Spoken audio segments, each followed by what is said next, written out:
The hands and wrists. The examination of the hands and wrists is usually performed to assess them for problems caused by arthritis. Keep in mind the general principles of joint examination.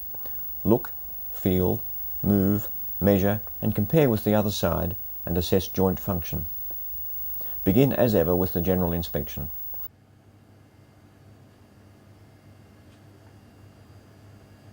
If the patient has walked into the room, look for signs of arthritis in other joints that affect his or her mobility. On the edge of the bed for me, please. Look for signs of systemic disease. Just pop your hands on top of the pillow. Now get the patient to sit over the edge of the bed and place the hands on a pillow.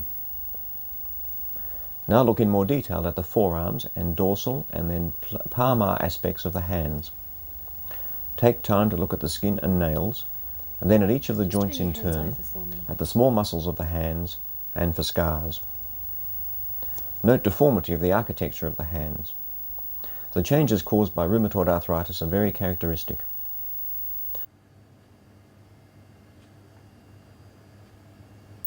Look for the typical changes of osteoarthritis, bony swellings at the base of the distal interphalangeal joints, Heberden's nodes.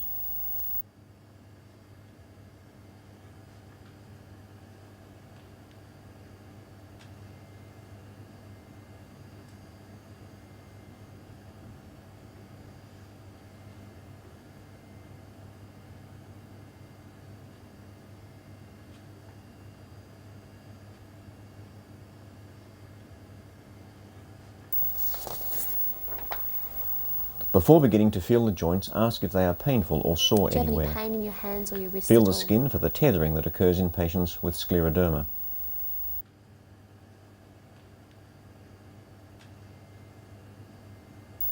Start the joint examination with gentle palpation of each of the joints of the hands and of the carpal joints. Feel for tenderness and watch the patient's face for any signs that the examination is uncomfortable.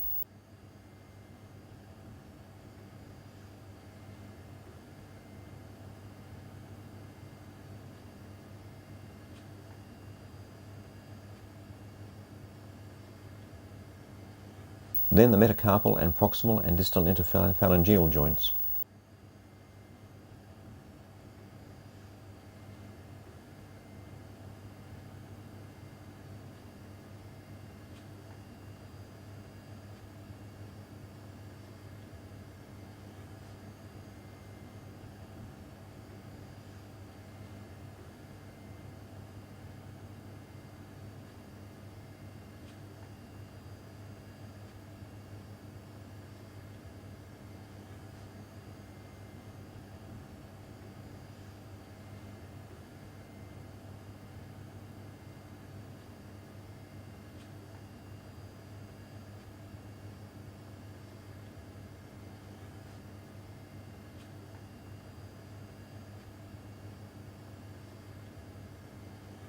Now turn the hands over and examine the palmar surfaces.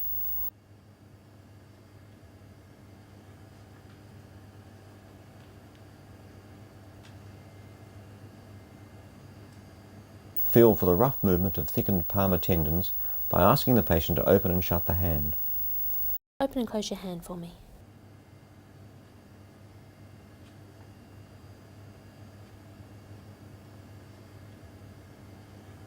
Now test for median nerve entrapment in the carpal tunnel. Here with your hands. That's great. Ask the patient to flex both wrists for 30 seconds. The test is positive if tingling occurs in the distribution of the median nerve. Do you feel any tingling in your hands at all? No. Great. Now I'd like you to put your hands together like that. Now test active movements of the hands and wrists. Okay, and that's fine. Now just First, wrist flexion and extension.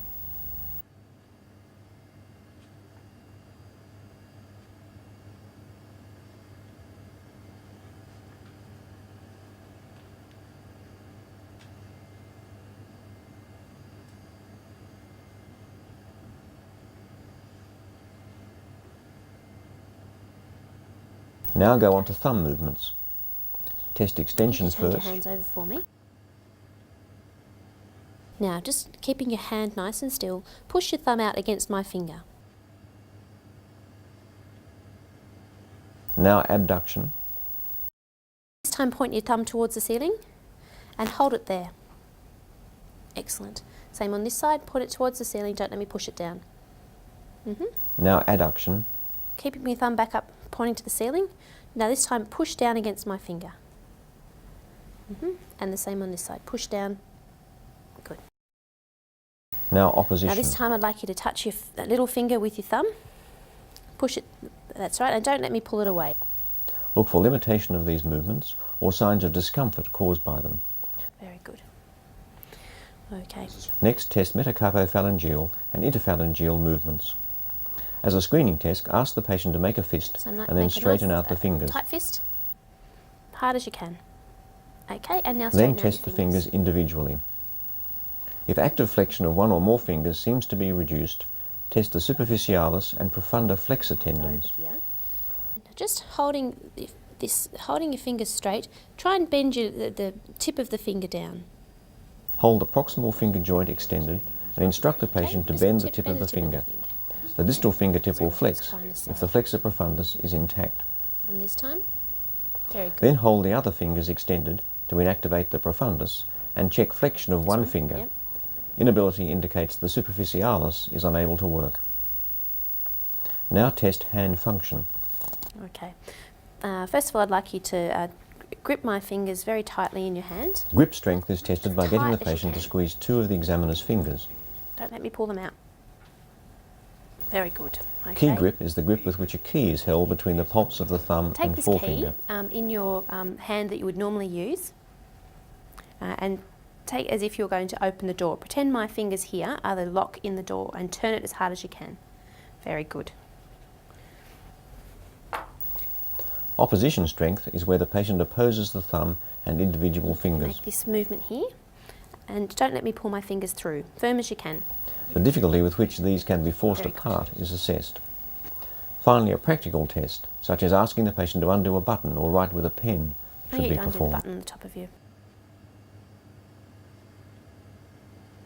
Examination of the joints of the hand is not complete without a search for rheumatoid nodules on the extensor surfaces of the forearms.